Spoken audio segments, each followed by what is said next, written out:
మహిళా నాయకురాలు మాధవీలతో మాట్లాడుతున్నారు. ఇప్పుడు లైవ్ లో చూద్దాం.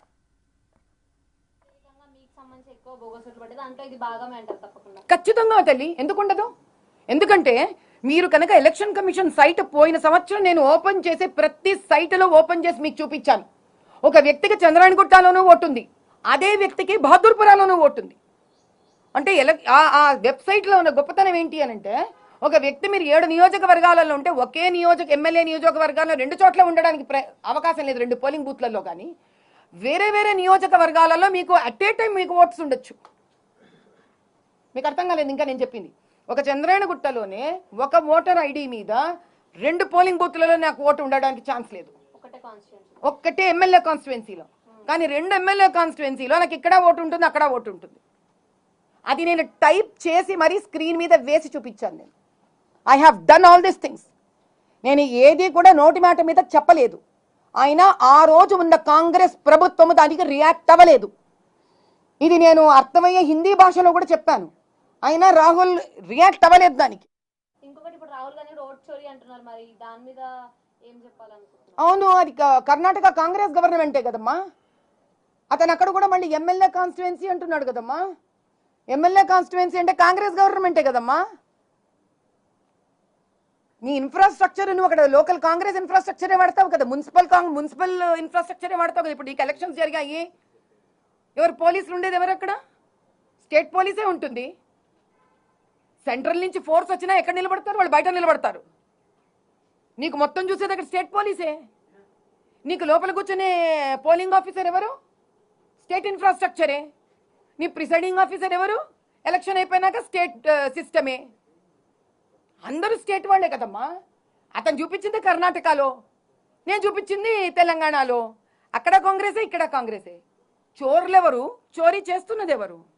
వాళ్లే చోర్లు, వాళ్లే చోరీలు చేస్తున్నారు. అది కూడా అర్థం కానంత మానసిక స్థితిలో ఉన్నాడు రాహుల్ గారు. దీనికి చాలా ముఖ్యమైన విషయం ఏంటి అని అంటే, ఈ ఓట్ జిహాద్, ఈ దొంగ ఓట్లు అనేది కాంగ్రెస్ ప్రభుత్వం ఎక్కడెక్కడ ఉందో అక్కడక్కడ జరుగుతోంది. వీళ్ళకు దేశమన్నా, దేశ సంరక్షణ అన్నా వీళ్ళకు విలువ లేదు. వీళ్లకు దేశం ఎట్టుపోతే నాకెందుకు, నా డబ్బులు నేను చేసుకోవాలి, దేవాలయాలను కూలగొట్టాలి, స్త్రీ సంరక్షణ లేకపోయినా నాకు అనవసరం, నేను కావాలంటే 4 తన్ని కొట్టి వీళ్ళని జైళ్లలో వేసేస్తాం మేము. ఇలాంటి అసహ్యమైన భయంకరమైన రజాకర్ ప్రవృత్తితోటి కాంగ్రెస్ పరిపాలిస్తూ ఉంది. ఇది ప్రజలు తెలుసుకొని మేల్కోవలసిన విషయం. మా బోటి వాళ్ళం బయటికి నిజాలు తీసుకొస్తాం, కానీ ఇది ఒక ఉద్యమం కింద ముందుకు వెళ్ళాలి. ఇక్కడతో ఈ బంజారా హిల్స్లో పారామౌంట్ కాలనీ సంగతి ఏంటో తేలిపోవాల్సిందే. కనీసం ఒక్క చోటన ఇది బయటికి వస్తే, ఎంత దుర్మార్గంగా ఎన్ని దొంగ ఓటర్ ఐడీలు బయటికి వస్తే అప్పుడు నిజమైన ధర్మం జరుగుతుంది, అసలైన ఓటర్కి న్యాయం జరుగుతుంది. ఆ ఓటర్ హిందువా ముస్లిమా సంబంధించి కాదు. ఆ ఓటరు ఎస్సీనా, ఎస్టీనా, ఓసీనా, బీసీలా, ఓబీసీలా కాదు.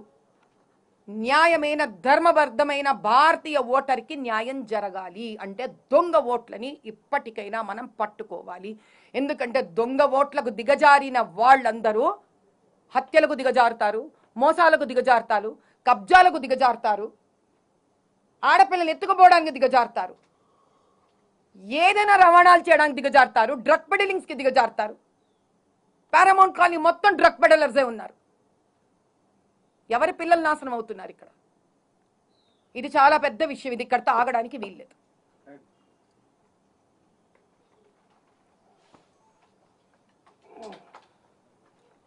మీకు రాలేదా నిన్న అమ్మాయి వీడియో?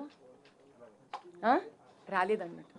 నిన్న రాత్రి పెద్ద, నేను బళ్ళారిలో ఉన్నా, అసలు రాత్రే బయట తీసుకుంటామన్నారు. నేను మార్నింగ్ 3